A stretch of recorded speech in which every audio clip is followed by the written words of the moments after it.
மதுரை வாடிப்பட்டி அருகே அரசு நெல் கொள்முதல் நிலையத்தில் நெல்லை கொள்முதல் செய்ய மூட்டைக்கு 55 ரூபாய் லஞ்சம் பெறுவதாக வெளியான நியூஸ் தமிழ் செய்தியின் எதிரொலியாக பணம் வாங்காமல் நெல் கொள்முதல் செய்ய அதிகாரிகள் உத்தரவிட்டதால் விவசாயிகள் மகிழ்ச்சி அடைந்திருக்கிறார்கள். இதுகுறித்த விவரங்களுக்காக இணைகிறார் எம்முடைய செய்தியாளர் குமார். விரிவான விவரங்களை வழங்கலாம்.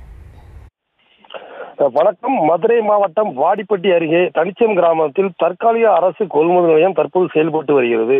தற்போது வாடிப்பட்டி, தனிச்சயம், கொண்டையம்பட்டி, செம்புக்குடிப்பட்டி சுற்றுவட்டார கிராம பகுதியிலிருந்து நெற்பயிர்கள் அறுவடை செய்யப்பட்டு வருகிறது. அறுவடை செய்யப்பட்ட நெல்மணிகளை தனிச்சயம் அரசு கொள்முதல் நிலையத்தில் விவசாயிகள் கொண்டு வந்த நிலையில் போதிய இடவசதி இல்லாமல் திண்டுக்கல் தேசிய நெடுஞ்சாலை புறவழிச்சாலையில் குவியலாக குவிக்கப்பட்டிருந்தன. மேலும் நெல் கொள்முதல் செய்யப்பட்ட தாமதப்படுத்துவதாகவும் நெல் மூட்டைக்கு 53 ரூபாய் பணம் கேட்பதாக நியூஸ் தமிழ் தொலைக்காட்சிக்கு தகவல் தெரிவிக்கப்பட்டது. அது நம் நியூஸ் தமிழ் பிரத்யேகமாக ஒளிபரப்பப்பட்டது. இதனைத் தொடர்ந்து தனிச்சயம் அரசு கொள்முதல் நிலையத்தில் அரசு அதிகாரிகள் ஆய்வு செய்தனர்.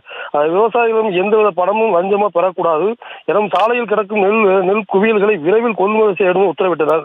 இதனைத் தொடர்ந்து தற்போது அரசு கொள்முதல் நிலையத்தில் கொள்முதல் செய்வதை விரைவுபடுத்தியுள்ளனர். இதனைத் தொடர்ந்து ஒளிபரப்பு செய்த நியூஸ் தமிழ் தொலைக்காட்சிக்கும் தமிழக அரசுக்கும் மாவட்ட நிர்வாகத்திற்கும் விவசாயிகள் தற்போது நன்றியை தெரிவித்து வருகின்றனர் என்பது குறிப்பிடத்தக்கது. நியூஸ் தமிழ் செய்தியின் எதிரொலியால் மேற்கொள்ளப்படும் நடவடிக்கைகள் குறித்தான உங்களுடைய தற்போதைய விவரங்களுக்கு நன்றி குமார்.